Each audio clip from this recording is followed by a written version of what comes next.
ಕೆಲವೇ ಕ್ಷಣಗಳಲ್ಲಿ ಮಂಜುನಾಥ್ ರಾವ್ ಅಂತ್ಯಕ್ರಿಯೆ ನೆರವೇರುತ್ತೆ. ಅದಕ್ಕೂ ಮುಂಚಿತವಾಗಿ ಮೆರವಣಿಗೆ ಹೊರಟಿರುವಂತಹ ದೃಶ್ಯ ನೋಡ್ತಾ ಇದ್ರಿ. ದಾರಿಯುದ್ದಕ್ಕೂ ಜನರಿಂದ ಅಮರ್ ರಹೇ ಘೋಷಣೆ ಮೊಳಗ್ತಾ ಇದೆ. ಅನೇಕ ಗಣ್ಯರು ಈಗಾಗಲೇ ಅಂತಿಮ ದರ್ಶನವನ್ನ ಪಡೆದರು, ಕುಟುಂಬಕ್ಕೆ ಸಾಂತ್ವನವನ್ನ ಕೇಳಿದ್ರು. ಕೆಲವೇ ಹೊತ್ತಲ್ಲಿ ಅಂತ್ಯಕ್ರಿಯೆ ನಡೆಸಲಾಗುತ್ತೆ.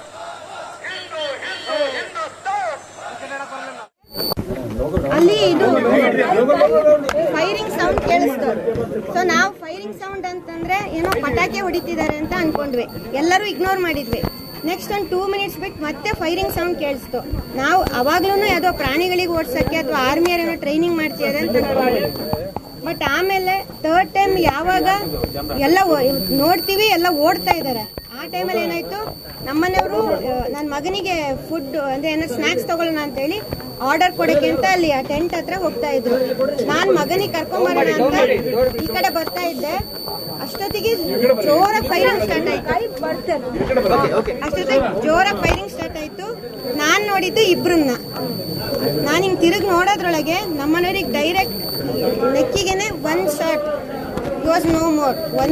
ಅವ್ರು 1 ನಿಮಿಷನೂ ಬದುಕಿರ್ಲಿಲ್ಲ, ಬಿದ್ದುಬಿಟ್ರು. ಅಲ್ಲಿ ಇದು ಫೈರಿಂಗ್ ಸೌಂಡ್ ಕೇಳಿಸ್ತು. ಸೊ ನಾವು ಫೈರಿಂಗ್ ಸೌಂಡ್ ಅಂತಂದ್ರೆ ಏನೋ ಪಟಾಕಿ ಹೊಡಿತಿದ್ದಾರೆ ಅಂತ ಅನ್ಕೊಂಡ್ವಿ. ಎಲ್ಲರೂ ಇಗ್ನೋರ್ ಮಾಡಿದ್ವಿ. ನೆಕ್ಸ್ಟ್ ಒಂದು 2 ಮಿನಿಟ್ಸ್ ಬಿಟ್ಟು ಮತ್ತೆ ಫೈರಿಂಗ್ ಸೌಂಡ್ ಕೇಳಿಸ್ತು. ನಾವು ಅವಾಗ್ಲೂ ಯಾವುದೋ ಪ್ರಾಣಿಗಳಿಗೆ ಓಡಿಸೋಕ್ಕೆ ಅಥವಾ ಆರ್ಮಿಯರೇನೋ ಟ್ರೈನಿಂಗ್ ಮಾಡ್ತಿದ್ದಾರೆ ಅಂತ ಅನ್ಕೊಂಡ್ವಿ. ಬಟ್ ಆಮೇಲೆ ಥರ್ಡ್ ಟೈಮ್ ಯಾವಾಗ ಎಲ್ಲ ನೋಡ್ತೀವಿ ಎಲ್ಲ ಓಡ್ತಾ ಇದ್ದಾರೆ, ಆ ಟೈಮಲ್ಲಿ ಏನಾಯ್ತು, ನಮ್ಮನೆಯವರು ನನ್ನ ಮಗನಿಗೆ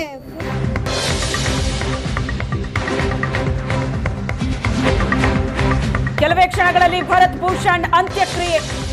ಹೆಬ್ಬಾಳ ಚಿತಾಗಾರದಲ್ಲಿ ಅಂತ್ಯಕ್ರಿಯೆಗೆ ಸಿದ್ಧತೆ ಆಗಿದೆ. ಸರ್ಕಾರಿ ಗೌರವದೊಂದಿಗೆ ಅಂತ್ಯಕ್ರಿಯೆ ನಡೆಯುತ್ತೆ. ಭರತ್ ಭೂಷಣ್ ಅಂತ್ಯಕ್ರಿಯೆ ಕೆಲವೇ ಕ್ಷಣಗಳಲ್ಲಿ ಹೆಬ್ಬಾಳ ಚಿತಾಗಾರದಲ್ಲಿ ನಡೆಯುತ್ತೆ. ಅಂತ್ಯಕ್ರಿಯೆಯಲ್ಲಿ ಸ್ನೇಹಿತರು, ಗಣ್ಯರು ಭಾಗಿಯಾಗ್ತಾರೆ.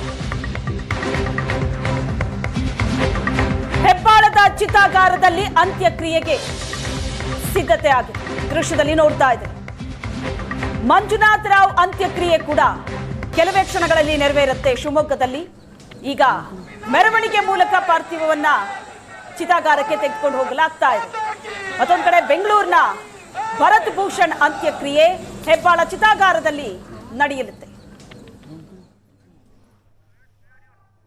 ಜಮ್ಮು ಕಾಶ್ಮೀರದ ಪಹಲಗಾಮ್ನಲ್ಲಿ ಪ್ರವಾಸಿಗ ಭರತ್ ಭೂಷಣ್ ಉಗ್ರರ ಗುಂಡೇಟಿಗೆ ಬಲಿಯಾಗಿದ್ದರು ಕಳೆದ 2 ದಿನಗಳ ಹಿಂದೆ. ಇವತ್ತು ಅವರ ಅಂತ್ಯ ಸಂಸ್ಕಾರವನ್ನು ಬೆಂಗಳೂರಿನ ಹೆಬ್ಬಾಳ ಚಿತಾಗಾರದಲ್ಲಿ ಮಾಡೋದಕ್ಕೆ ಈಗಾಗಲೇ ಸಕಲ ಸಿದ್ಧತೆಗಳನ್ನು ಮಾಡಿಕೊಂಡಿರುವಂಥದ್ದು. ಮಧ್ಯಾಹ್ನ 3 ಗಂಟೆ ನಂತರ ಈ ಒಂದು ಚಿತಾಗಾರದಲ್ಲಿ ಭರತ್ ಭೂಷಣ್ಗೆ ಸಕಲ ಪೊಲೀಸ್ ಸರ್ಕಾರಿ ಗೌರವಗಳೊಂದಿಗೆ ಏನು ಅಂತ್ಯಕ್ರಿಯೆ ಮಾಡೋದಕ್ಕೆ ಈಗಾಗಲೇ ಮುಖ್ಯಮಂತ್ರಿ CM ಸಿದ್ದರಾಮಯ್ಯನವರು ಕೂಡ ಆದೇಶ ಕೊಟ್ಟಿರುವಂಥದ್ದು. ಅದಾದ ಬಳಿಕ ಒಕ್ಕಲಿಗ ಸಂಪ್ರದಾಯದಂತೆ ಅಂತ್ಯಕ್ರಿಯೆ ಮಾಡೋದಕ್ಕೆ ಅವರ ಕುಟುಂಬಸ್ಥರು ನಿರ್ಧರಿಸಿರುವಂಥದ್ದು. ಏನು ಅವರ ಒಂದು ಪಾರ್ಥಿವ ಶರೀರ ಸದ್ಯ ಈಗ ಅವರ ನಿವಾಸದಲ್ಲಿರುವಂಥದ್ದು. ಅಂದರೆ ಮಧ್ಯಾಹ್ನ 3 ಗಂಟೆ ವೇಳೆಗೆ ಈ ಒಂದು ಸ್ಥಳಕ್ಕೆ ಅವರ ಪಾರ್ಥಿವ ಶರೀರವನ್ನು ತಂದು ಈ ಒಂದು ಏನು ಮಧ್ಯದಲ್ಲಿ